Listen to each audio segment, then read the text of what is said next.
All right. We're going to listen to some of this, I guess. Good luck.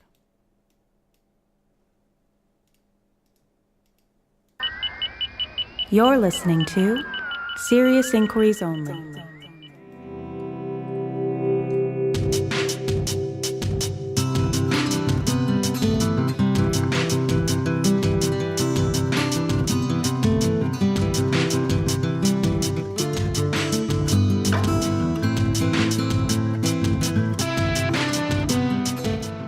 Hello and welcome to Serious Inquiries Only. This is episode number 79. I'm your host, Thomas Smith.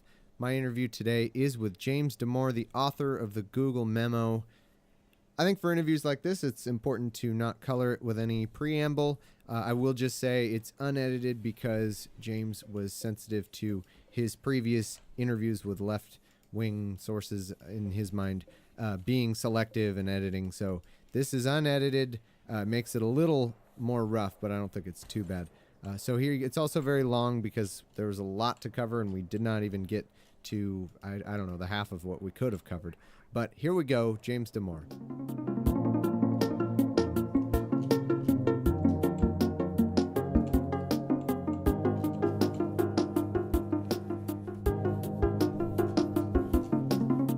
I am joined right now by James Damore. How you doing, James? I'm doing good. I want to thank you for coming on. I know, I think what happened was someone watched your Dave Rubin interview and you lamented that you weren't, as of then, I guess, getting too many lefty podcast or interview requests. And you said you'd be willing to do it, and you responded. And so I want to say thank you for agreeing to come on. I'm definitely an unabashed lefty, but I appreciate you coming on and talking to me. Yeah, no problem. And I definitely can promise you that there's no selective editing or anything like that, so you no need to worry about that. We can have a nice long form chat. First thing I do kind of want to ask you, because there's a lot of language you've used and some I would say almost like methods of thinking too that I think are pretty good. Like you talk a lot about how you wanted to make sure you weren't being biased. You wanted to run it by the skeptic group. You want to keep your biases in check, and I respect a lot of that.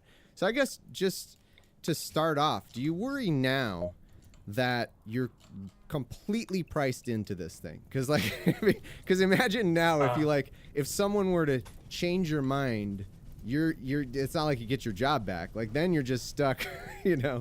Do you worry that you are kind of pretty much priced into this conclusion? Because now it seems like, and you can elaborate on this if you want, it seems like your living for now is going to have to be based on, I don't know, GoFundMe or interviews or something, right? Mm-hmm. Yeah, that's definitely something that I worry about, and it's something that I try to consciously avoid. You know, it's definitely unfortunate that we don't really, we punish those that do change their minds, even though that's exactly what we want people to be able to do, to, you know, look at new information and decide based on that new information that their original opinion was incorrect. Right. But, you know, my opinion hasn't changed too much just because, I wrote it a month before it went viral, and within that month, I did do a lot of editing after a lot of discussions with people. And, you know, this document was never meant to be the entire story, so there's a lot that's missing, right? Mm-hmm. But it was just the perspective that's being silenced at Google. Okay. Yeah, I was all prepared to talk about the memo, and I am very prepared to talk about the memo, and I want to ask you some stuff. There's plenty there.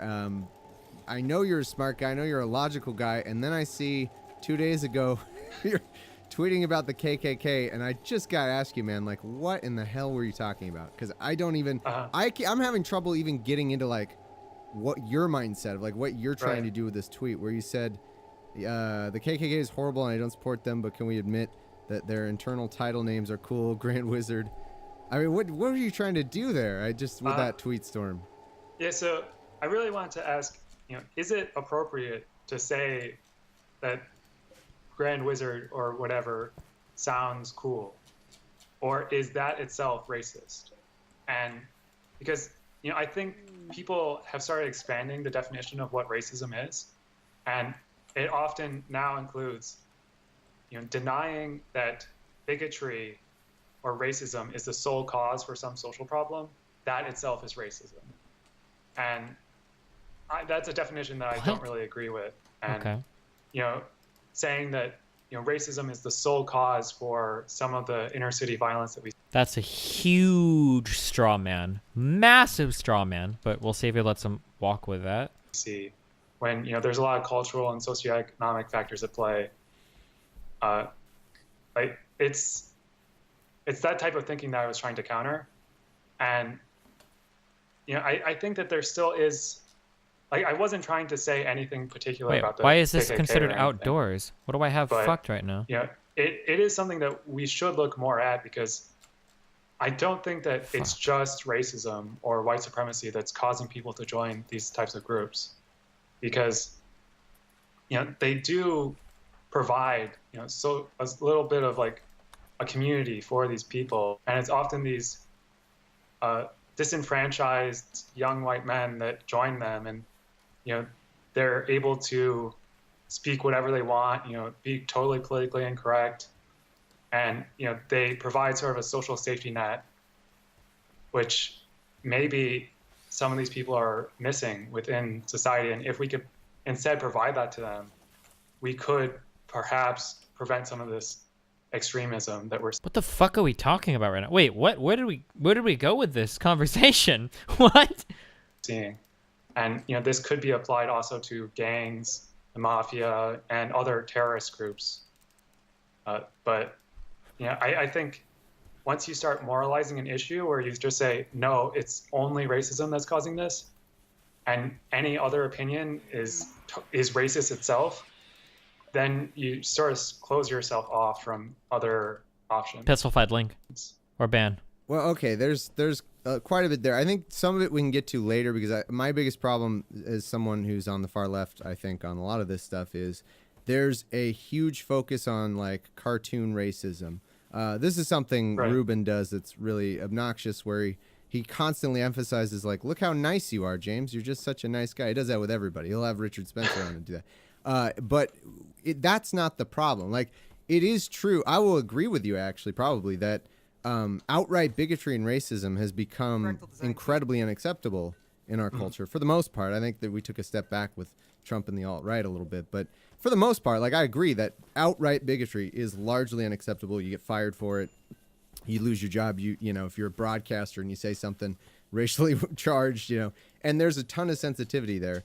But what happens is, while that has been the focus, like outright overt bigotry has been the focus in our racial dialogue, covert bigotry has gone unnoticed. And things like the drug war and imprisoning so many black men and tearing their families apart, and the way we zone for schools that leave the inner cities and leave predominantly black neighborhoods with the worst options for schools, and they're sort of, the districts are gerrymandered. Stuff like that is not in our conversation, and that's what we need to be talking about. So part of that, I also has a theme, I think, in sexism, and we can talk about that later with a memo. But I think what I'm blown away by with your tweet thread here is, why is this a concern for, like, the KKK is, like, when people take a look at these tweets and they say, boy, you're really worried that there might be some people in the KKK that somehow joined it for not racist reasons. Like, what kind of numbers do you think we're talking about there? It's the KKK. There's nobody who's joining it because the names are cool. Like, if they think Grand Wizard is a cool name, they could just go play D&D. Like, that's already an option for that. Well, so, I mean, I think we also have to acknowledge that people that play D&D are socially ostracized too. And, it's Wait, exactly what? the same demographic, the socially disenfranchised white male that plays D&D predominantly. So, I mean, I don't know that the connection is necessarily there, but, I think we also have to acknowledge that, yes, they're not necessarily joining it because Grand Wizard, but the fact that Grand Wizard, gives them some sort of power that they don't otherwise have, we have to at least acknowledge that. I guess, but so Wait, does, what? like, the Rotary Club. And Wait, well, so the Grand Wizard and the KKK and the Grand Wizard and D&D, like, they get power, so you gotta, like, acknowledge that. What? I mean, there's all kinds of clubs and things you can do where there's an internal structure and an internal hierarchy you can try to rise through. I mean, the idea that that's such a big problem that the KKK is attracting men, and I really doubt. I think there's no overlap. I mean, there can't be that much overlap between the D&D player and the KKK. You might be right to say they both tend to be more ostracized, but for vastly different reasons. Then, like one is because they have a disgusting ideology, and the other is, I don't know, society kind of doesn't like nerds all the time, but that's rapidly changing. Yeah, I'm not sure. I mean, I think we're both not necessarily well informed on this, and you may be basing What you brought it up on a stereotype of what type of person joins the KKK, and Wait, I'm what? not sure that we really know, or at least you and I really know who exactly is joining the KKK, because there are a lot of white men that are into fantasy. That is how you escape reality, right? And I think even if we're not talking about one particular hate group, there are other violent groups like the mafia and gangs, and it's similar problems where there are no other options for these young men, and we have to be cognizant of what the actual incentive structures are that are causing people to join these groups. Yeah, okay. Well, if we're both uninformed, I mean, we can kind of just give our views, and then people can judge what they want to or something. But, I mean, there's other options besides join the KKK, which is just not join the KKK. I mean, that's a pretty easy option. Well, but I mean, if you feel totally disenfranchised, though, then there really isn't many other options, perhaps, in the South. There's not much to do necessarily. Why Wait, is it in the South? then? Like, why isn't it? Wait, yeah, wait, what does he mean? People in other places. Wait, it's not. Wait, that was really interesting. Well, if you're in the South, what else are you gonna do but join the KKK? What about people in fucking North Dakota? Do you think there's anything to do in fucking Minnesota? Wait, what? The fact that it's geographically more located in the South would tell you that ideology is a huge role in this. Like, well, yeah. So I'm not saying that ideology doesn't play a role, but it's ideology plus something else, perhaps. And the inner cities have gangs. The South has KKK. I mean, this is just a broad analogy that obviously doesn't fully hold up, but I think that there are some common elements. Is that really true of the KKK anymore? I think that in the past, I would actually agree with this analogy that people join the KKK because it's your whole city is part of the KKK. It's just what you do, right? Your town, if you're into the town, you're in the KKK. The corner store, the butcher, like everybody, it's just like a thing, like a community thing. But is that really true anymore these days? I don't know if that's true anymore. yeah, but the gangs. I mean, gangs are a way to make money. I mean, gangs are to protect her in drug dealing, and that actually provides a lot of income for people who see they have no other choice. I don't see how the KKK would be analogous to that. Yeah, the KKK does help with income. So, at least historically, they pressured employers to hire certain people, and they provide a sort of social safety net for these disenfranchised individuals. So, I mean, there is an economic incentive. Okay. At least for some people. I'm amazed that this would be a focus, though. I guess that's what I'm so confused about. Like you in 1 minute you're focused on gender, which we'll get to here because we shouldn't spend too much time on this. You're focused on gender imbalance in tech, and that was what your memo was all about, really. And you're not an expert in that. I mean, we can both acknowledge you're not a sociologist. You were doing. I was studying biology, and I have read significantly into psychology. Wait.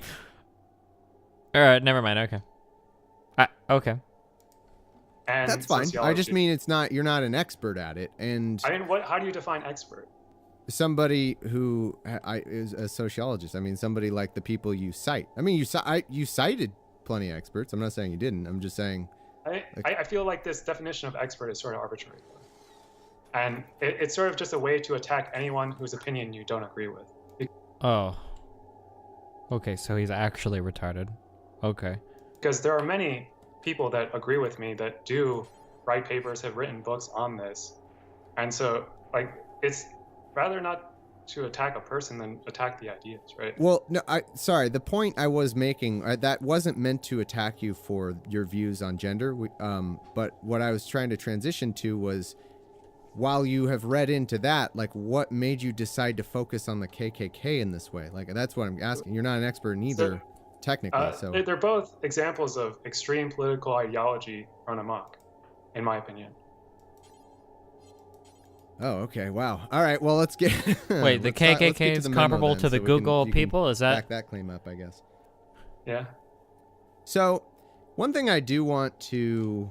He didn't understand what was being said, and he just went off on his expert pre-made rant. Yeah, it kind of sounds like he got triggered, right? It sounds like the guy was talking, and then he heard expert. He's like, "Oh, expert! I remember when I was on poll. Experts are that's just words that people say to make me not valid, right?" It's like, yeah. I think concede and ask you about is I think a lot of the coverage on this, on parts of this, were not very good, because I would like, if you don't mind, could you describe the process quickly? I know you already have a lot, but of why you wrote this and who you shared it with, because a lot of people did say that, you spread this or you were trying to like harass people with it or whatever. What really happened in terms of this memo?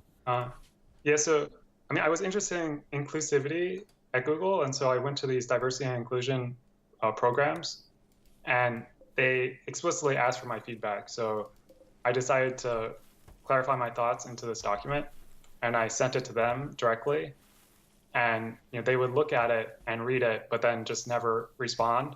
And I went to several of these, and I would do the same thing each time, and they never responded. And so then I had some individual conversations with people, and they would read it and either just say, yes, I agree, or they would have some constructive feedback.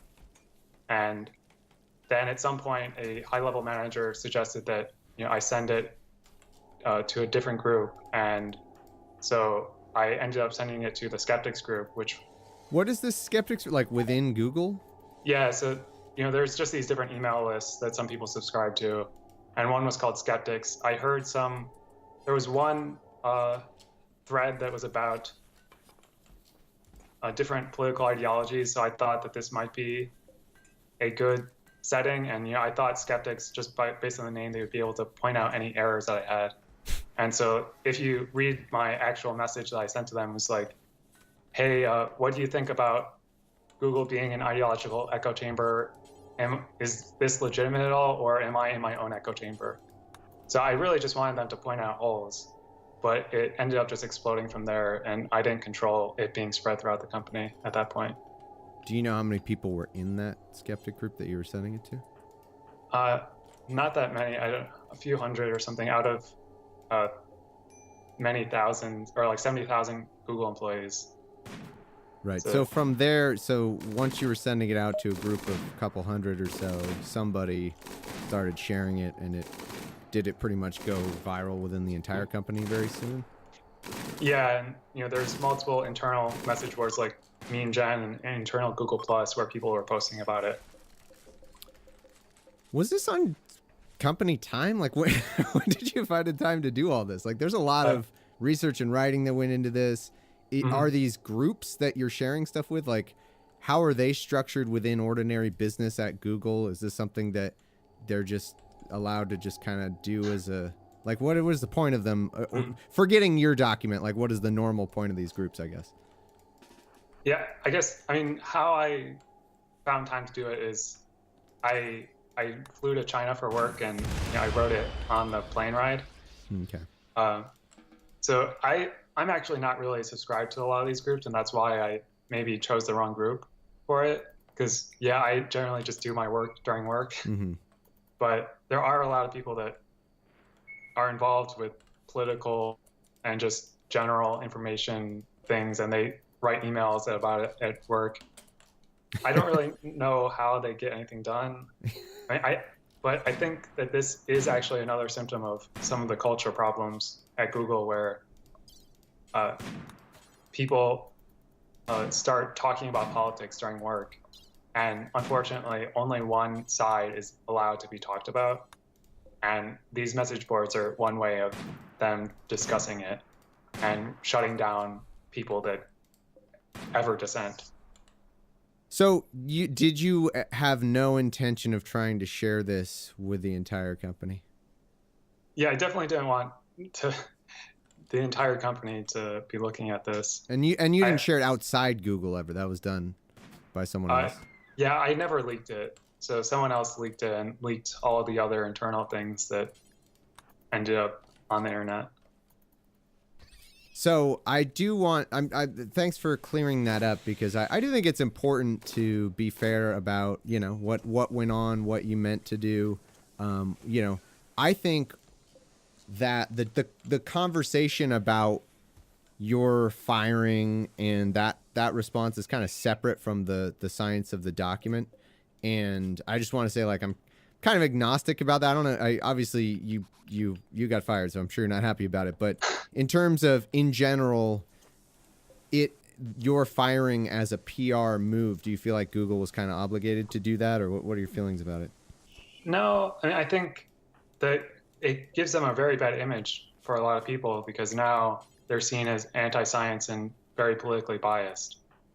And also they've shut down the discussion, which is something that I really think is harmful, because I think that there's a lot of useful things that I point out. And, if you just shut down the discussion, then you can never really address these issues fully.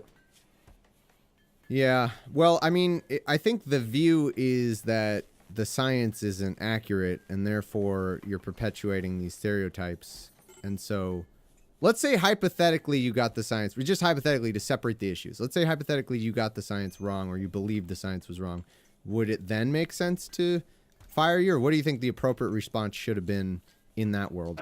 I mean, I think they should have addressed what was in the document. They never have addressed the document, and they haven't even said what exactly about it was against our policies and what was fine. Because now no one can ever bring these things up, and they feel like they have to walk on eggshells if they ever try to dissent against the current narrative.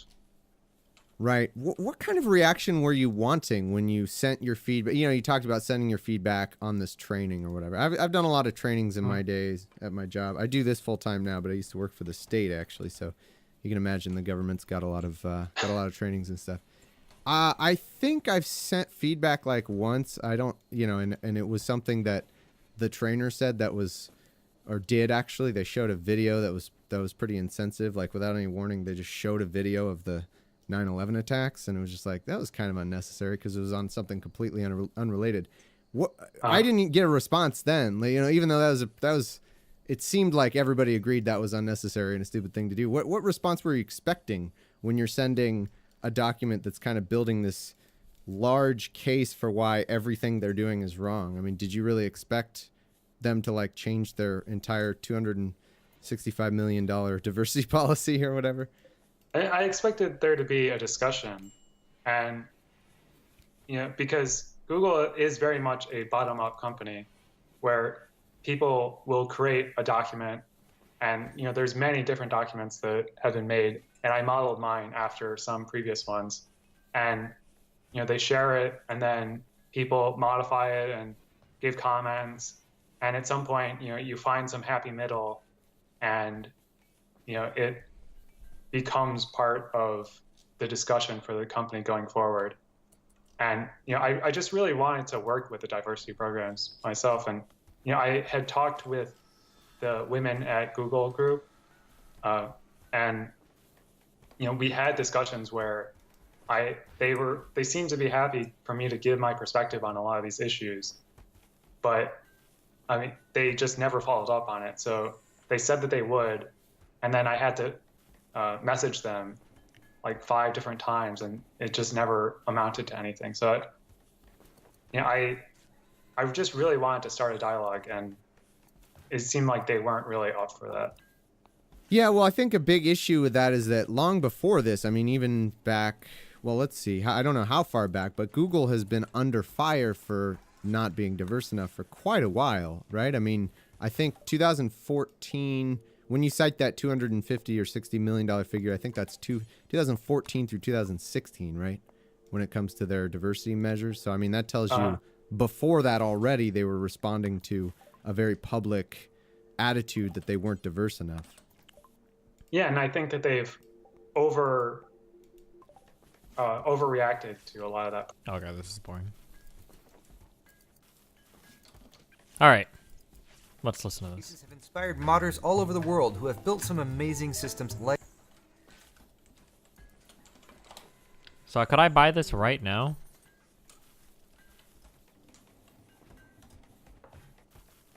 Or where is it even listed at? I thought it's supposed to be out today, no?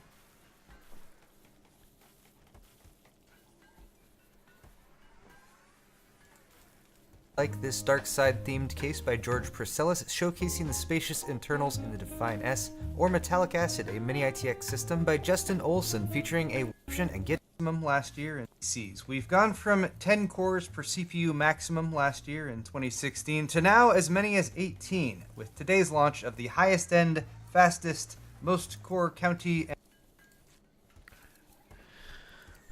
Why is a 7960X encoding faster than the 7980XE?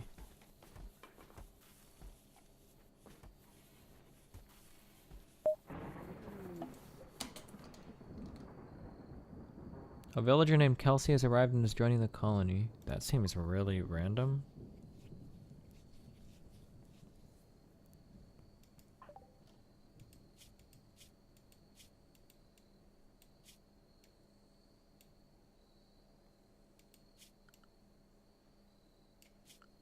Okay.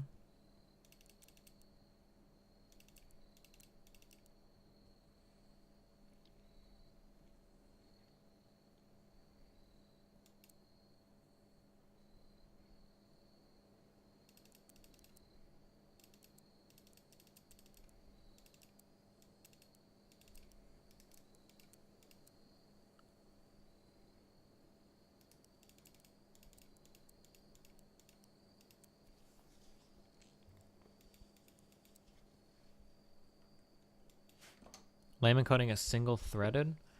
If you're gonna do these types of benchmarks, guys, it's super, I don't know why I'm telling you this, but it's super helpful to have the clock speeds listed next to these, even if they're stock, just for ease of reading. You should really have the clock speeds listed next to all of these. It would help, it would explain a lot. Architecture would be nice too, but I can understand not putting that, but clock speeds would be nice. I'll keep that in mind, thanks. Kill yourself. Like for this, if I had to guess, I'm guessing that the 7960 stock clock is probably higher than the 7980. 7960X, 7980XE. So if we go and we look at this processor versus this one, the stock clock on this is 2.8 with a max turbo of 4.4, I guess. I don't know what the fuck the difference between turbo boost max and whatever. And then stock clock on this is 2.6, which is 200 megahertz lower with a max turbo of 4.2. I don't know if this doesn't have the turbo boost max or not. But like if this clock speed is a little bit higher, then it would explain why it does better if this is a single threaded thing. But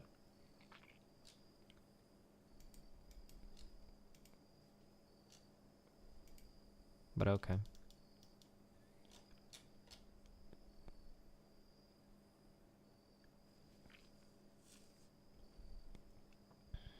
All of these are Skylake X.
Media encoding and window arrow. That's what we're looking at.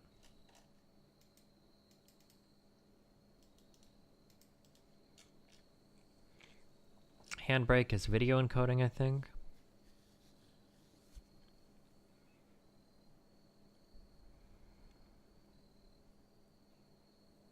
Interesting. X264.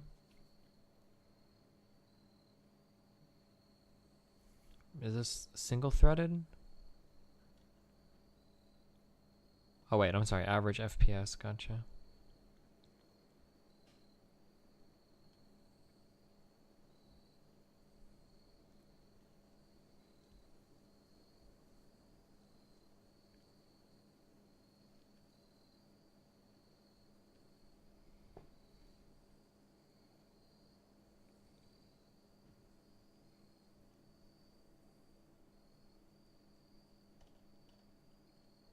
Why is the 7960X outperforming the XE? I don't understand.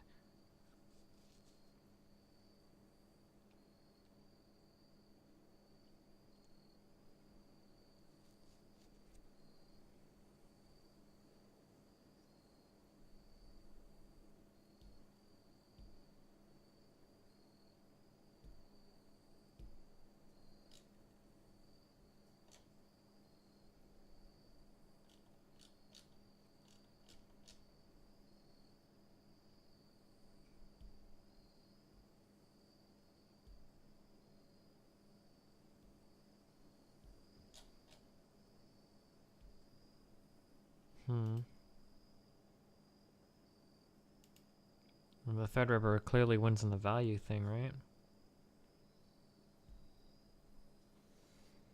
But I don't care about value. I just want top-end performance. But the but I'm not even sure if you get that in this i9.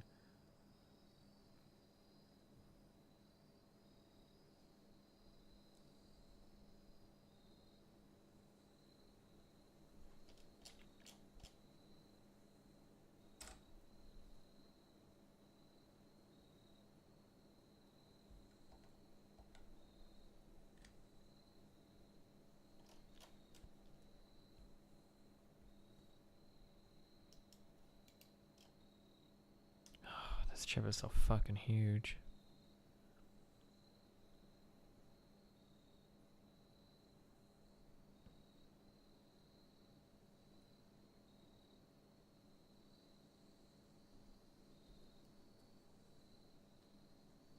What do you want this CPU for? This will be the last CPU I need to buy for streaming for a while. I still sit at about 100% encoding on my streaming computer, which is kind of annoying sometimes. So this would be like the next chip upgrade that would finally make it so that...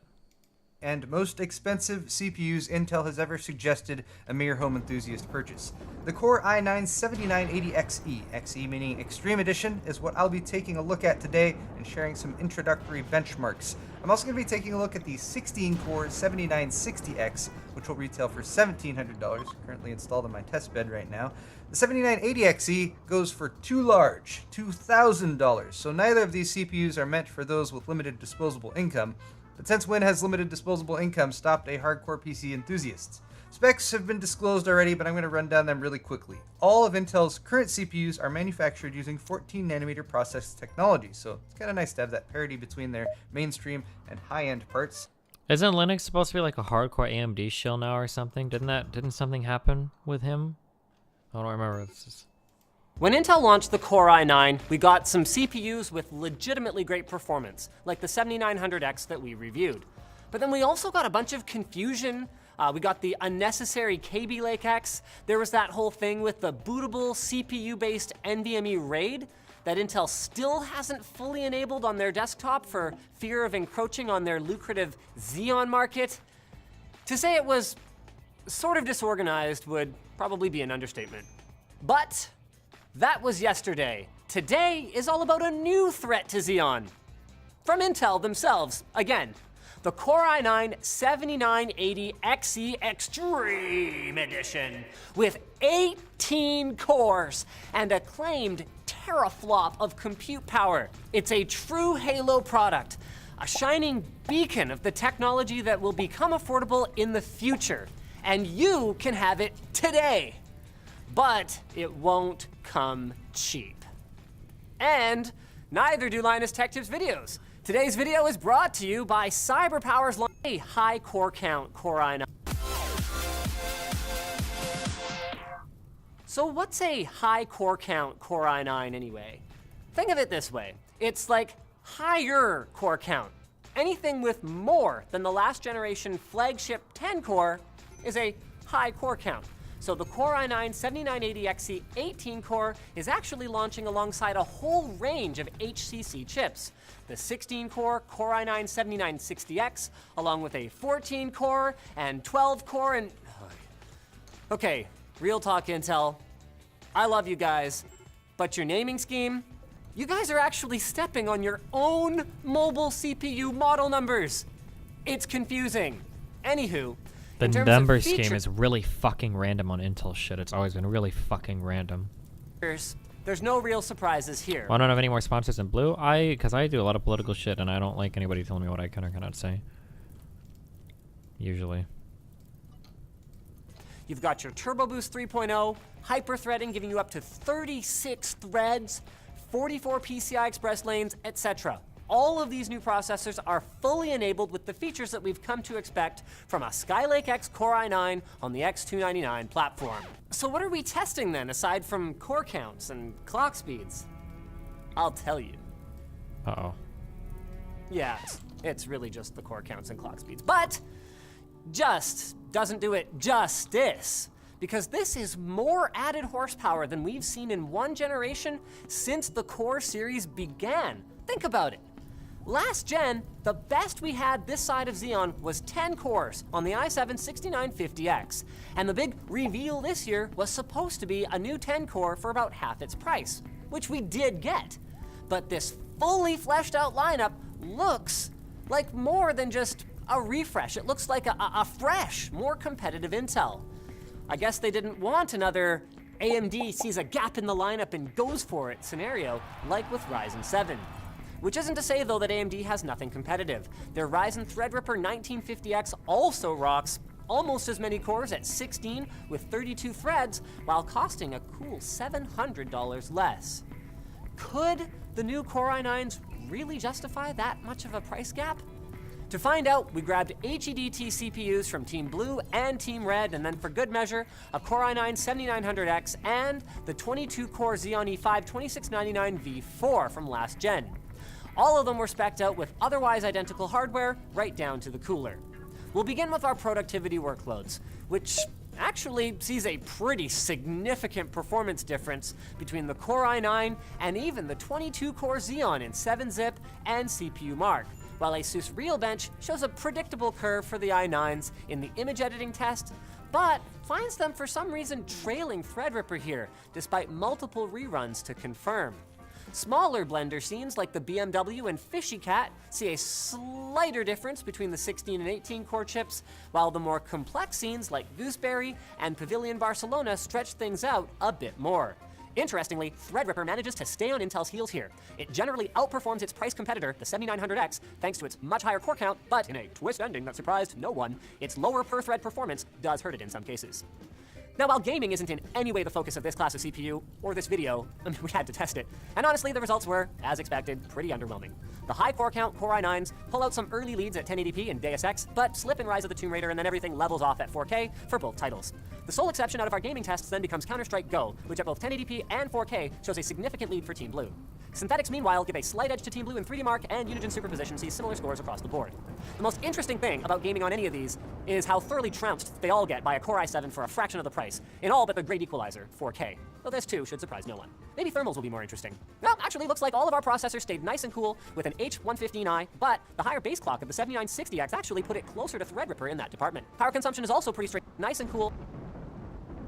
With an H115i, this must be a new Corsair cooler. Never heard of this before. It's a 280, so it's pretty big. What's the difference between this and the H110i? Huh. And for the enthusiast, with an H115i, but the higher base clock of the 7960X actually put it closer to Threadripper in that department. Power consumption is also pretty straightforward. More cores, more juice. Though with that said, our Threadripper platform in general seems to pull fewer watts from the wall. It should be noted here, though, that we didn't test overclocks for this review, since our X299 board's VRM, well, we don't trust it to handle overclocking one of these for long. And believe it or not, we don't purposely try to ruin our equipment around here. Some preliminary readings, though, at 4.4 gigahertz have this CPU alone pulling about 500 watts off the 12-volt rail. So you're going to want to pair this beast with a top-of-the-line board like a Rampage Extreme and a heavy-duty power supply in order to keep the juice flowing. I mean, the wires get disquietingly warm at these kinds of loads. Or you could just not overclock. So finally then, value. Our weighted performance numbers put the newly launching Core i9 7980XE and 7960X at the top of the performance heap, but when we look at their pricing, they do fall behind due to their massive price tags. With that said, price isn't the only consideration at this level. It is likely that these CPUs will go into render machines and high-end workstations where, when you're deploying a lot of them at a time, performance per watt is also an important factor. And while they still fall behind, the difference is predictably much less dramatic than price was. So what's the point of these products at all then? Because clearly they make no sense for the average consumer or gamer. That's true. But as long as you don't need ECC RAM support, an HCC Core i9 workstation is going to be hands down the fastest you can buy, with the capability to overclock it if you're an enthusiast prosumer for truly Xeon-crushing raw performance. Let's just hope, though, that you'll be using your new monster to generate revenue for your business, because otherwise the dent in your wallet versus the performance might not be worth it compared to, well, Intel's own lower-end lineup or AMD's Threadripper. Speaking of ripping, why don't you rip up your existing contract with your mobile carrier, because Ting is the mobile carrier that's focused on customer service. Easiest platform the motherboards use. Okay, I'm ready. I'm sold. How do I buy it?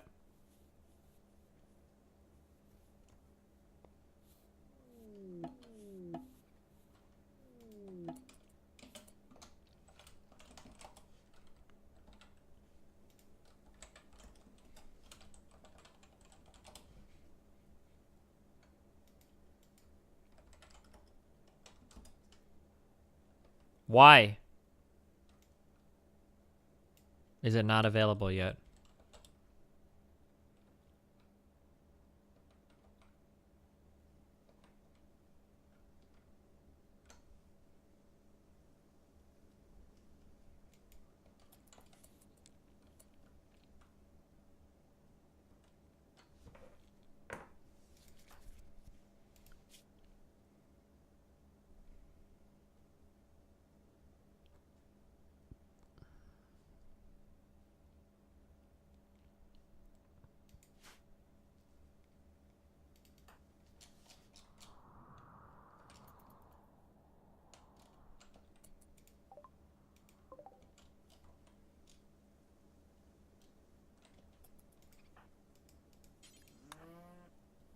Will I delit it? I don't know. Are you able to?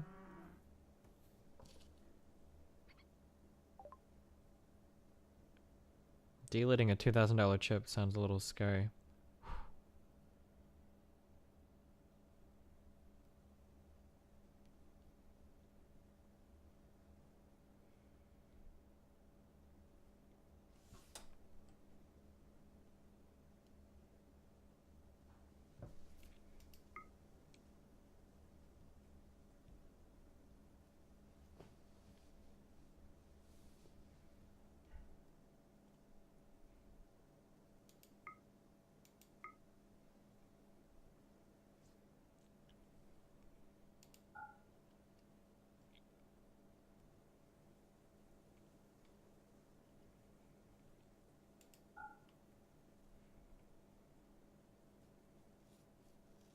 Wait.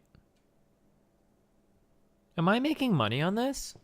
If I buy 200 wood, it's costing me more. Is it costing me more than $1 per wood? How many supplies is this shit? I don't know if I'm actually making money on superior wood grain sculptures.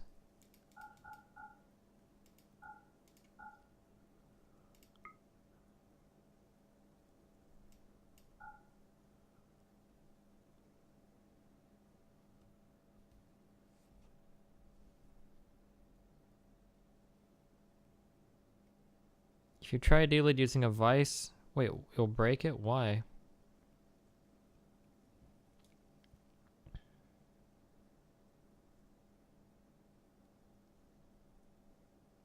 I don't understand why you're getting the 7980X for the 1950. I don't know. You can probably overclock the Intel chip a little bit better. And I don't really care about value that much. I just want like the top tip-top performance.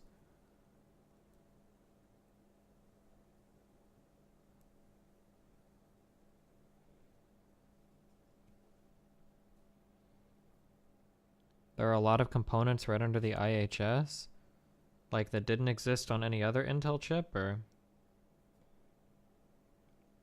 why is the streaming machine encoding at 100%? Because encoding is a lot of fucking work, dude.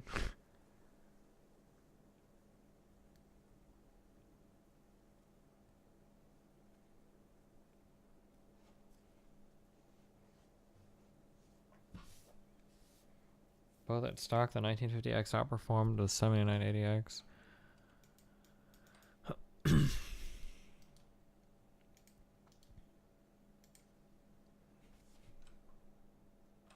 Don't stop recommending Xeon. I don't know anything about that platform or how it behaves with OBS, or I don't know anything about the dual boards. If you want to be the one to drop $5,000 and test it out, then go for it. But I'm not going to try like server grade CPUs and server grade boards with OBS to see if it actually works. If you want to be the guinea pig for that, knock yourself out. Or if you want to donate me $5,000 to test it out, I'll do it. But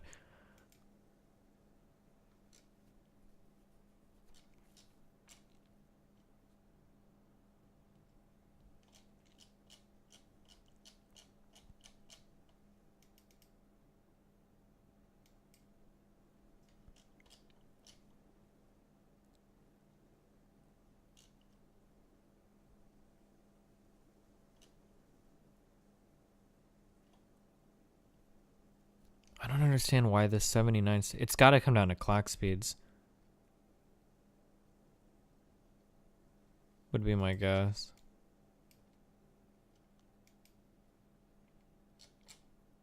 Oh, this is past 1. This is like not as multi-threaded, according to this at least.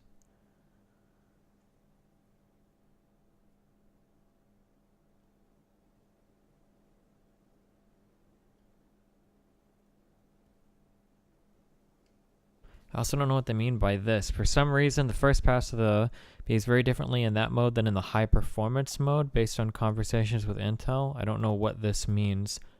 If they needed to turn this onto high performance mode, I'm not sure. Why would a Xeon not work with OBS? I don't know what, Gravitas. You tell me, dude. Go find me benchmarks on it.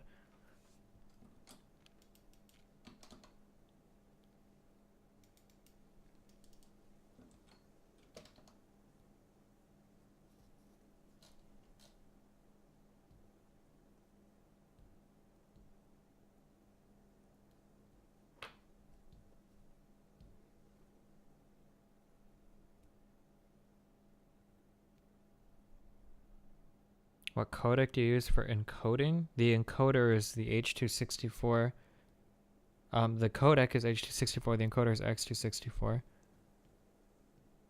means in pass 1 it's ran on balanced, and in pass 2 it ran on high power. Oh, so the second pass is on high power?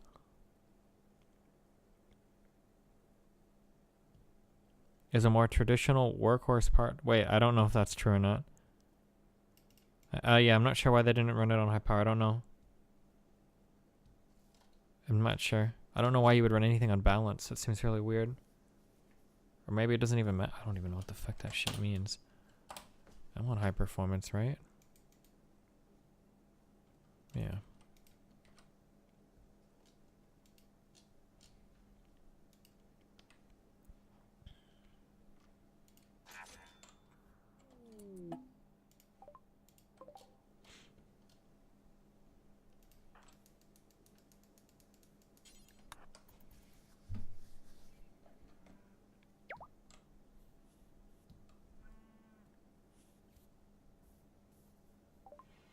You probably need to get a new motherboard. Isn't it the X299 or 199 platform or something? I don't know what the fuck it's called. I've got so much fucking cloth. Oh, this wood doesn't cost that much. No, it cost me $2 each. So if I make a wooden sculpture and it's using 260 ingredients, then that wooden sculpture needs to be making me at least 500 to be worth it. So we're never buying wood anymore. Fuck that. We're never doing that again.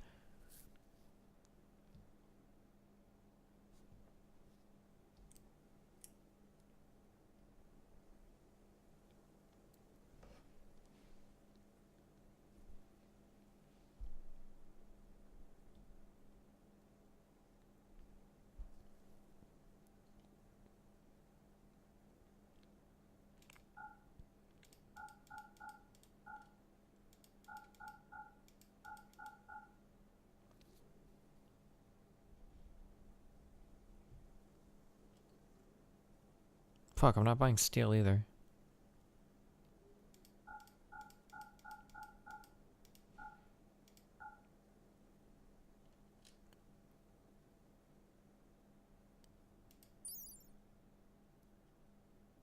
Fuck, I don't care about this psychic shit. I love these belts, though. Look, and Honey Bear lied to me. Look, the Devil Strand shit isn't that good either. A Devil Strand armchair will sell for, an excellent one is for 653, but that's 100 Devil Strand. Like, I could just sell 100 for 456. So, like, unless I craft superior or better, I'm not even making money on it. What was that? Oh, Loot's donation. Oh, hey! I think I got my loot shit fixed. Yo, can I get some Loot's donations, guys? Tell me if this shit works. Go to loots.com/destiny and throw it up. Let me see if I'm uncapped. So, like, this excellent sculpture was a loss of money, I think.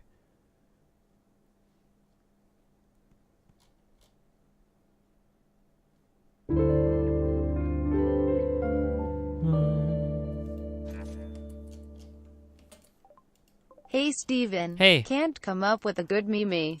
Hopefully I have something clever next week. Thanks. If I were Destiny shows, I get the 1950X in a heartbeat. Why? In a heartbeat? I mean, for value, if I cared about the cost, the 1950X is probably the better buy, or is almost definitely the better buy. I think you'd be hard pressed to argue differently. But in terms of just making sure I'm getting the absolute best, especially once you take into account things like overclocking, I don't know, I'm not sure about that.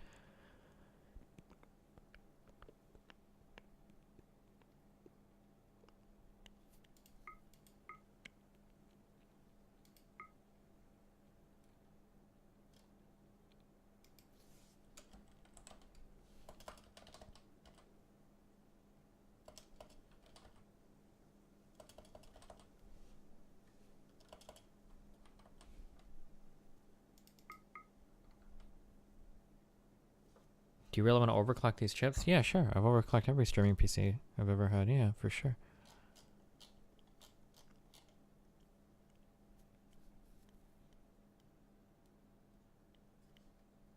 Fuck it, let's buy some meat.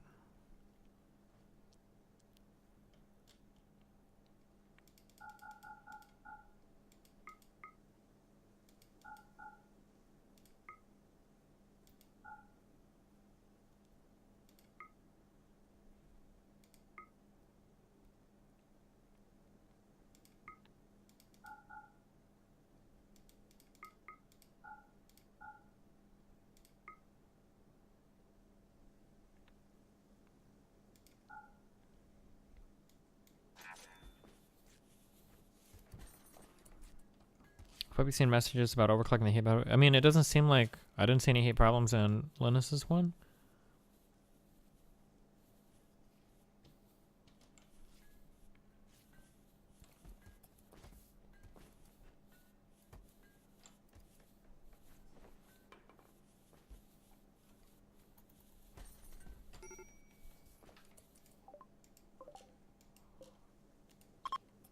Wait, no, never mind.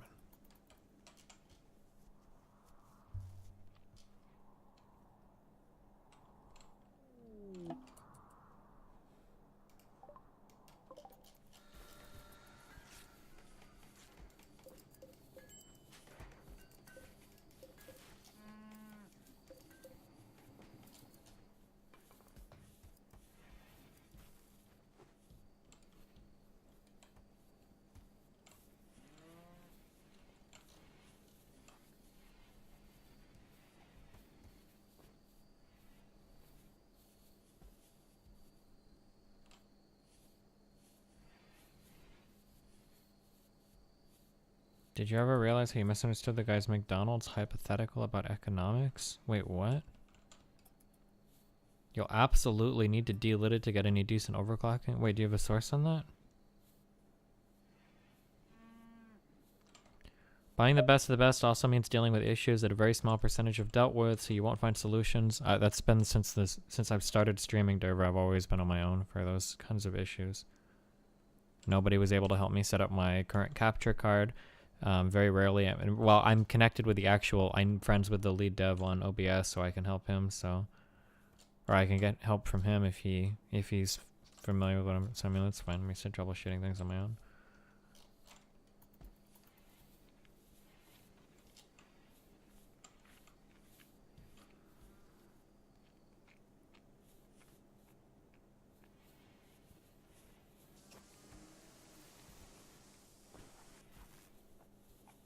If Destiny's going to use a lot of PCIe lanes, why would I use a lot of PCIe lanes?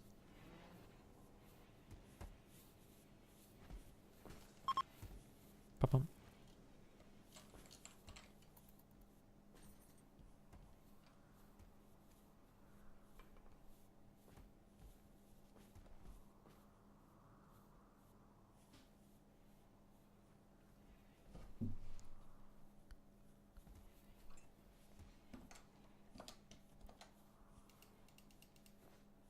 Hi and welcome to a new video. Today we will talk about the current X299 platform from Intel and all the problems I discovered during the last weeks. So starting with last week, I started testing CPUs for casing internally so we can find what kind of clocks we can offer for pre-tested CPUs and also what kind of mainboards we would use for our systems. And during that testing, I figured out that basically I cannot use any mainboard because all those mainboards are not properly designed. The question is this just the mainboard's vendor's fault or is it probably also Intel's fault? I think it's 50-50. Intel's fault probably because they pulled in the launch from August to June and gave the mainboard vendors zero time for developing proper products.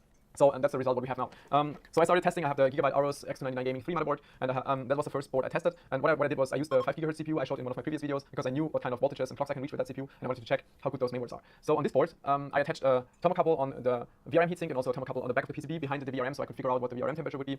And I set the CPU clock to 4.6 GHz and 1.25 volt, which is probably something an average CPU could do if you cool it very well. I used the X61 Kraken AIO for cooling, and the result I had was kind of surprising because I couldn't do it. So after maybe 10 or 15 minutes, the VRM here hit a temperature of 84 degrees Celsius, and the VRM on the back, like the backside of the PCB, had a temperature of 105 degrees Celsius. So if we take into account that there is still the PCB in between, and then we have some kind of measurement tolerances, I would assume that the VRM temperature was probably 120 to 130 degrees Celsius, and that was with Prime 95 non-AVX load. So if we would use AVX, it would be even worse. It was at 4.6, 1.25 volt, and I know that the CPU can do 400 megahertz more. So yeah, that's something I did not expect. So the problem is, all those mainboards I have in front of me have a very bad heatsink design. The thing is, if I take off the heatsink of this board and just put a fan over it, a 120mm fan, then there's no problem whatsoever. The temperature of the VRM drops to like 70 degrees Celsius, so we're, I don't know, like 40 degrees less without the cooler compared to with the cooler. So I'm not sure if this is really a cooler or if I should call it like a heat insulation or something like that.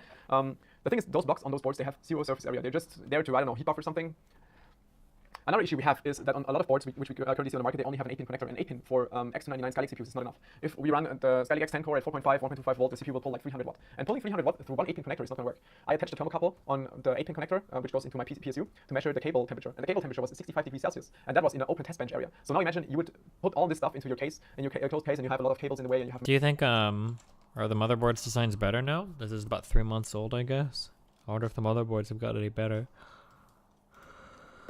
We're not asking Intel to start using liquid metal in today's content. That's not really viable, not en masse, but we hope that this testing will help prove the significant thermal detriment faced by Intel's high-end desktop CPUs for using low-end thermal compound. We're focusing part 1 of this testing on the 7900X, and we'll expand testing shortly hereafter. Intel has all of the overclocking headroom in the world on their CPUs, but the usage of a poor thermal interface material means that much of this is lost to thermal limitations. Ignoring overclocking, even mainstream users must also buy higher-end coolers, often 280mm or up, just to keep temperatures reasonable within a case especially, while still considering noise. With better thermal media, Intel could reduce the hidden cost of the cooler and allow users to operate at lower noise levels. This video is brought to you by the Be Quiet Dark Base Pro 900 White Edition. The DBP 900 marks a return to full tower cases, equipped with ample hard drive support, effective noise damping foam, high performance fans, and the option to be inverted into an alternative layout. Learn more at the link in the description below. There are valid reasons for Intel to use the thermal interface they do. They use stuff from Dow Corning. It's pretty good for longevity. It has a high durability to thermal cycling, which is what you care about. You care about making sure that when cycling temperatures rapidly or on and off over many years of use, the interface isn't going to crack and leave you with a processor that is inoperable. So it's a trade-off between that and something else. Solder has some arguments for and against it. We don't have any actual data to back any of those up because Intel doesn't publish those, AMD doesn't publish those, no one talks about it. But there are alternatives to what Intel uses now, and either better thermal paste or a solder of some kind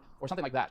But ultimately, the current method is limiting Intel CPUs in overclocking, which is really unfortunate because they are strong overclockers. And even beyond that, if you look at the cooler requirements, there's this hidden cost with Intel high-end CPUs, where if you want it to operate with relative silence, you really have to start investing in coolers, more so than if you replaced the compound with liquid metal, like we did, or just something better than the stuff that's on there now. And to Intel's credit, there may be reasons they've gone with TIM outside of just it's cheaper. Maybe there's some kind of engineering challenge. Maybe there's something to do with the various grants that are afforded by the governments for things like being environmentally friendly, which Tim is going to be theoretically more environmentally friendly than solder. Maybe there's something there. But from an enthusiast perspective, there's better performance that could be had out of the CPUs, and there's better TIM out there. So we're going to explore that today, walk through the steps of delating the processor, applying liquid metal, and showing the differences. And again, we're not asking Intel to go and start applying... Wait. He applies it to the IHS and the die itself? Are you supposed to do that? I have never seen that before. I always only ever applied it to the die itself and never to the IHS as well. That seems like overkill. Maybe there's something to do with the various grants that are afforded by the governments for things like being environmentally friendly, which TIM is going to be theoretically more environmentally friendly than better performance that could be had out of the CPUs, and there's better TIM out there. So we're going to explore that today, walk through the steps of delating the processor, applying liquid metal, and showing the differences. And again, we're not asking Intel to go and start applying liquid metal. Use liquid metal? Probably. The same shit that everybody uses. Fuck. What the fuck was it called? I haven't built any computers in so long.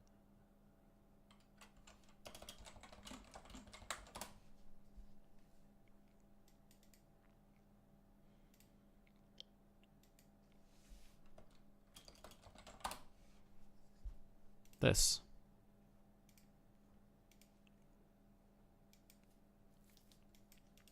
CPUs. It's just, it moves around too much. It's not really good for shipping. It kind of needs to be replaced every now and then.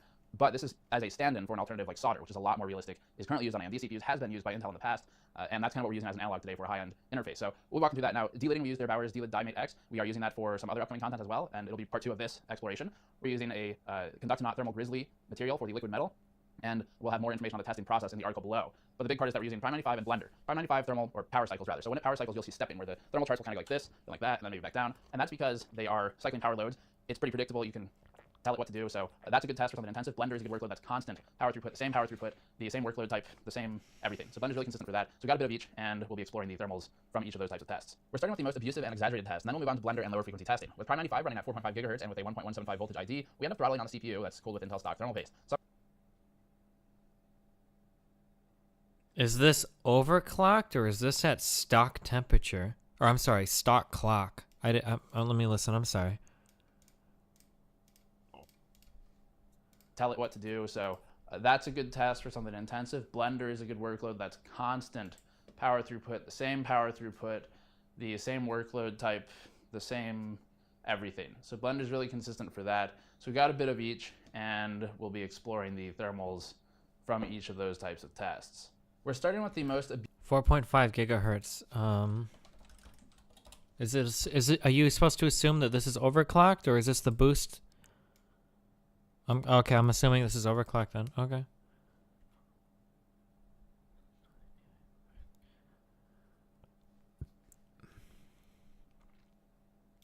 abusive and exaggerated test, and then we'll move on to Blender and lower frequency testing. With Prime 95 running at 4.5 gigahertz and with a 1.175 voltage ID, we end up throttling on the CPU that's cooled with Intel stock thermal paste. Some cores are hitting the TJ max of 105C, causing power throttling that 1.175. Jeez. Oh, have we been getting lots of loot donations, or is it still kind of capped?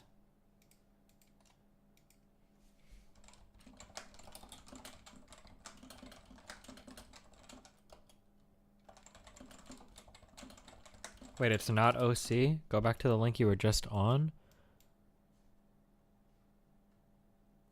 What about the link I'm just on? I know that like the turbo boost shit goes up to 4.5, but isn't like their turbo boost shit, doesn't that only impact like a couple cores? That's not every single core going to that, right? Here's the video in text format.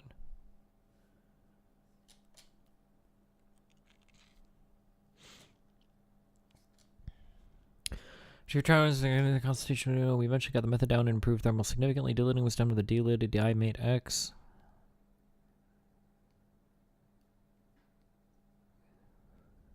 We scraped off silicone adhesive to the outside to prevent contact and lower the copper plate close to the die, leaving a thin layer of adhesive as a placement guide.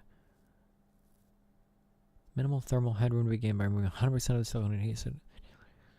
We leave a thin layer to better guide the HS. Going into the results. 103. Okay, don't care. We eventually got local metal. A single dot of the stuff was placed in the IHS.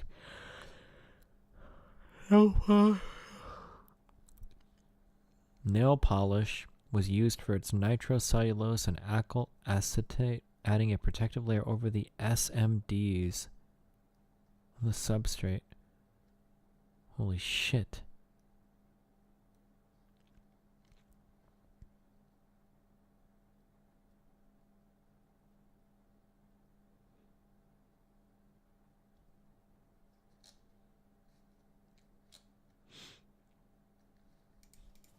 That we can show on our current clamp, and we will momentarily. And keep in mind that the thermal differences here would be shown to an even greater degree if we hadn't been thermal throttling with the TIM on the CPU. Still, we're at 99 Celsius peak steady state temperature with TIM and 85 to 86 degrees Celsius with liquid metal. And again, that's ignoring the fact that the TIM version is thermal throttling, so the differences would be greater. And either way, this is a reduction of 15C now. Okay, I wanna. What does this look like when it's delitted? Wait, this doesn't look so bad. Where are all of these components that you're worried about damaging? Or does Skylake X look different?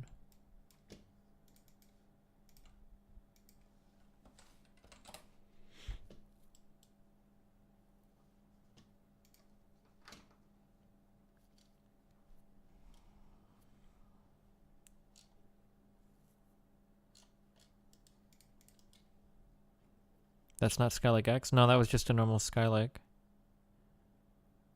Oh.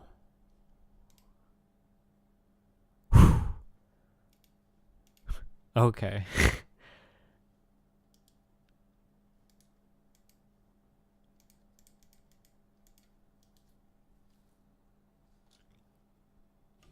Okay. So if you were to delid these and you were to spread that compound, if you got it on any of these, you would probably brick the chip, I'm guessing, right? The chip would be destroyed. Without the thermal throttling consideration, and we'll show more on that later. Moving to a 360mm thermal take flow radiator doesn't appear to help us much when using TIM, as we're still throttling and hitting 100 Celsius temperatures, but the throttling isn't as bad, and we'll show that in our frequency plot. But still, the CPU is at 100 degrees Celsius average. The 360mm radiator helps in other instances, which we'll show more in part 2 of this content, but that's just not enough here. Prime is abusive, and we can survive with Blender sometimes, but that's about it.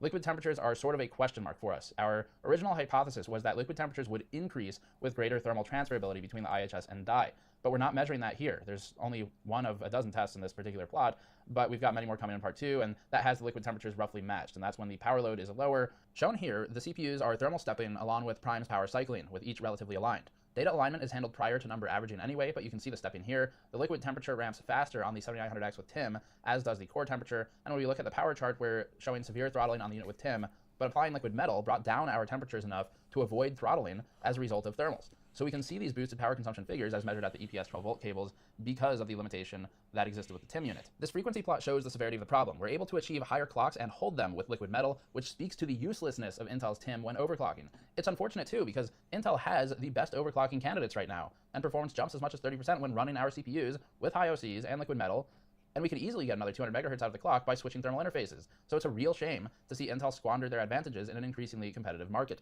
This is something they're good at. Overclocking is one of their strengths. And yet, when AMD is competing fiercely, Intel still has parts that are choking their own advantages, and needlessly so. So that's disappointing to see. It's unfortunate that you need increasingly better coolers and louder outputs just to hold on to these higher clocks that are so easily attained. It's not like we're doing liquid nitrogen overclocking here. We're not doing anything exotic. We're just increasing the multiplier and the VID. Maybe let somebody like Singularity Computers build your PC with a DLIT. I mean, I have a lot of DLIT experience. I probably did a couple dozen when I was building them. I just haven't DLITted Skylake X. But in order to sustain them, you need loud or big liquid coolers, and it's just not necessary. And it's unfortunate. The liquid metal shows that it's not necessary. Moving on to our 4.5 gigahertz overclock with a 1.175 voltage ID, we couldn't reasonably pass the Blender render without the help of maglev fans and a 360mm cooler. We otherwise entered throttle territory. This is especially true if you consider that we're testing on an open air bench at around 24 degrees Celsius. That's like room temperature. Testing in a case, you'd easily bring internal ambient temperatures up to 40 C. That's why this is important. That's why we're trying to convey to Intel to use better interface, whether it's TIM or something else. The CPU has all the potential in it, but it'll thermal throttle quickly if using the stock TIM. It's squandered, and we're not sure why. It could be process or it could be money, but Intel has done better materials in the past, and they can do it again. Before, I think it was Sandy Bridge was the last one where, or was it before Sandy Bridge where they actually soldered the IHS to the die? Didn't they used to do that? Delitting didn't become a thing until like I think the earliest architecture I deleted was Ivy Bridge, I think. Looking at the numbers, we're at 63 degrees Celsius with liquid What is TIM? It stands for thermal interface material. What's that shitty gray gunk? Or actually, I guess you've never seen it before if you've never looked for it. Yeah, Ivy Bridge might have been the first with TIM. That's the first architecture I remember ever deleting. metal, and a 280mm cooler with NZXT stock fans. They're not even very good fans. With thermal paste, the CPU was hitting 73 degrees Celsius on a 360mm cooler with 3 Corsair maglev fans at max RPM. These are some of the best fans you can buy on what is approaching unreasonably large cooler sizes, and the cooler setup was nearing 60 dBA during testing. Even when it passes, Jesus it's just unacceptably loud. Christ, 60 decibels? That's like a fucking jet engine in your room. Not quite, but that's really fucking loud, right? 60 decibels?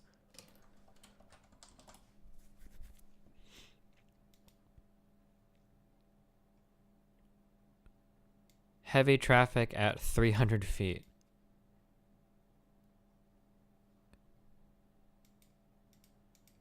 Jesus. During testing. Even when it passes, it's just unacceptably loud, and that's a 10-degree difference that favors the liquid metal mod when using a worse cooler with worse fans. That's what this is about. Intel is creating a hidden cost to its CPUs. More noise and more money to get things cooled under overclocks, and it's awfully unfortunate. It's just painful to see such a good overclocking CPU, such a huge advantage, thrown away. The CPUs can overclock exceptionally well to the point that they get fiercely competitive, more than they already are, and it's just squandered. Just to prove a point, let's lower the clocks closer to stock, just so there's no argument from Intel's end or anywhere else that we're doing something unreasonable by overclocking. So looking now at a locked frequency of 3.6 GHz all-core and locking voltage to 1.15 VID, yes, it's a little higher than necessary, but it won't change, and that's the point. Using auto testing, for example, you can see improvements, but auto moves voltages around based on need. It moves a lot of things around based on need. Isn't 20 decibel 100 times louder than 10 decibel? No. Every 10 decibels is twice as loud. So 30 is twice as loud as 10, 40 is twice as loud as 30. So fixing the voltage to 1.15 VID means that we can completely control the environment. That's what we're going for. Anyway, with this chart, we're showing liquid metal dragging down temperatures to around 68 degrees Celsius, with the liquid temperatures now more evenly matched, so this makes a bit more sense. We think that this liquid temperature difference in the original chart might have something to do with some sort of nonlinear tripping point for either the cooler or the CPU, where CPU temperatures of more than 100 degrees Celsius start to cause some sort of runaway scenario. We're really not sure. We've been talking to people. We don't know why the liquid delta was so great in some tests that were heavily overclocked, but not in the others. But either way, that's something we'll explore more in part 2 of this content, which is coming out within a few days. Regardless, the difference here is 80 degrees Celsius on the TIM unit versus 68 degrees Celsius on the liquid metal unit and with the X62, and that's without any overclocking, mind you. That's a reduction of 12 degrees Celsius, again, without overclocking, without serious overvolts, and as we saw earlier, the temperatures further scale with higher power throughput. Liquid temperatures here are with a margin of test error and variance, but as we begin to overclock and overvolt, that starts to run away a little bit. Next is Blender. So this is another chart. This one's continuing the lower clock 3.6 GHz fixed and 1.15 VID test with Blender, where we see about a 10 degrees Celsius improvement on the liquid metal version. Liquid temperatures are again with an error, so are effectively equal. We're about 51 to 52 degrees Celsius measured on the liquid metal version of the CPU, the 7900X, and about 61 degrees Celsius on the TIM version, another 10-degree difference for a lower frequency, lower voltage workload. So even without overclocking, you've got advantages that are significant. Here's a look at power consumption for this test. We're consistently drawing 212 to 214 watts down the EPS 12-volt cables with TIM and running about 205 on the liquid metal mod. We need to do more testing to understand if this is just normal variance and error, or if this is more repeatable. This could be a power leakage reduction like we saw with Vega Frontier Edition, and an efficiency improvement, or it could be within margin of error. We're not sure right now. Here's the test over time. Results are consistent. We're at about 50 to 52 degrees Celsius steady state with liquid metal, and about 60 to 62 Celsius steady state with TIM. And I hope I'm making my point clearly here. I mean, again, Intel. This isn't just about overclocking. It's not just about appealing to your 1% of users who push these CPUs as far as we might, or as far as someone more extreme like DeBauer might, or Billjoy might. This is about doing something that makes your product better, tap into its performance in a greater way, and improves the brand credibility, to throw a buzzword in there, to a point where it stops some of the criticism, and from a mainstream user perspective, you can now reduce the requirement of the cooler down to something like a 240 or a high-end air cooler, get rid of the high RPM loud fans that, I mean, I'll put a chart on the screen. We do cooler testing. The coolers I've highlighted now are the ones that would do best with these CPUs at the noise levels that we're showing on this chart, and it's louder than necessary, it's more expensive than necessary, so now your parts that have been criticized for price... I could never, this is impossible.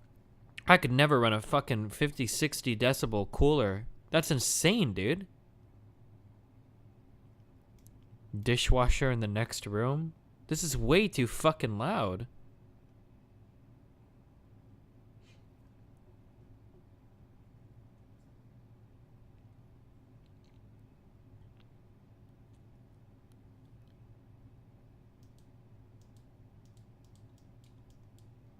It's louder than necessary, it's more expensive than necessary, so now your parts that have been criticized for price, even if it's a fair price perhaps, have a hidden cost of an extra X dollars for a better cooler. That's a serious consideration for mainstream non-enthusiast users. But a lot of buyers of these products are enthusiasts. Or a lot of buyers of these products are workstation users, and they have either noise concerns or just why would you spend more than you should concerns. So we're not asking Intel to do liquid metal for their CPUs, but it'd be nice to see either an improvement in the thermal interface to use, maybe a different one from the Dow Corning stuff that's used now, or... That sounds... I want to do this. I want to try this. Delitting the Skylake X seems like fun. Is there a delit on this yet?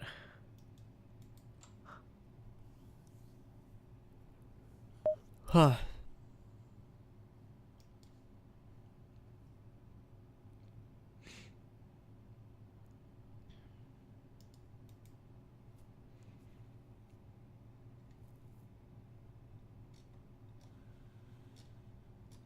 How do you make a chip for $2,000 and you don't solder the IHS to the die?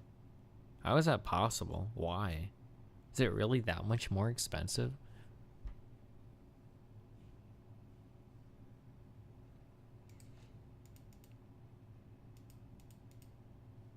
Hi and welcome to a new video. Today we will talk about the performance 1514 points on Cinebench R15 at 18 cores and 36 threads, and that's, I mean... Fuck. Alright, I need to sleep soon, guys.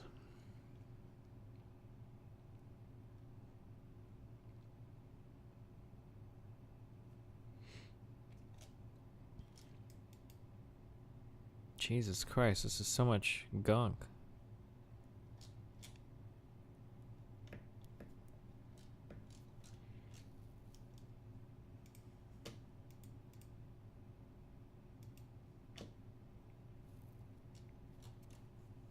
Cooling for the VRMs? Well, I'm hoping that there have been better motherboards released in the past 3 months.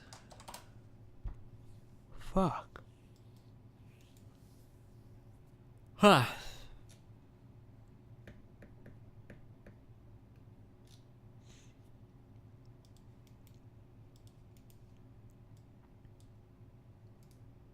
Wait, what was that ad?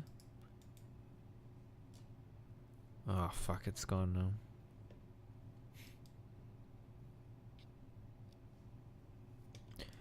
Okay, looking at how Threadripper overclocks. Listen, dude. I don't trust AMD, okay? Single threader performance is garbage.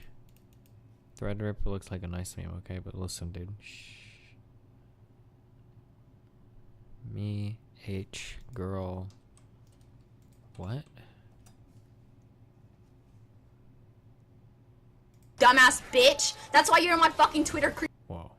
Nobody knows who you fucking are, you dumbass bitch. That's why you're on my fucking Twitter creeping on me and shit. You stupid ass little fucker. You fucking virgin cunt. Oh my god.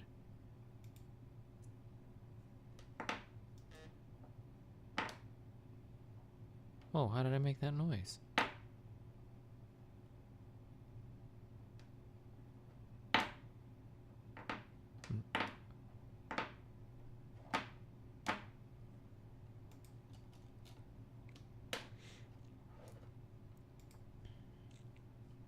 That's what we also call a cold bug on VGAs. And on the Titan XP, we didn't have one. So it was very convenient to bench the GPU. So we could basically have the container and fill it up completely with LN2 while keeping track of the temperature of the Skylake X. Because if you know that the cold bug is at minus 105 degrees Celsius, you have to pour every 5 seconds a little bit of LN2 to keep it stable at the temperature. But eventually we could overclock the Titan XP to 2455 megahertz on the GPU, which is really, really a lot considering the amount of shader this GPU has.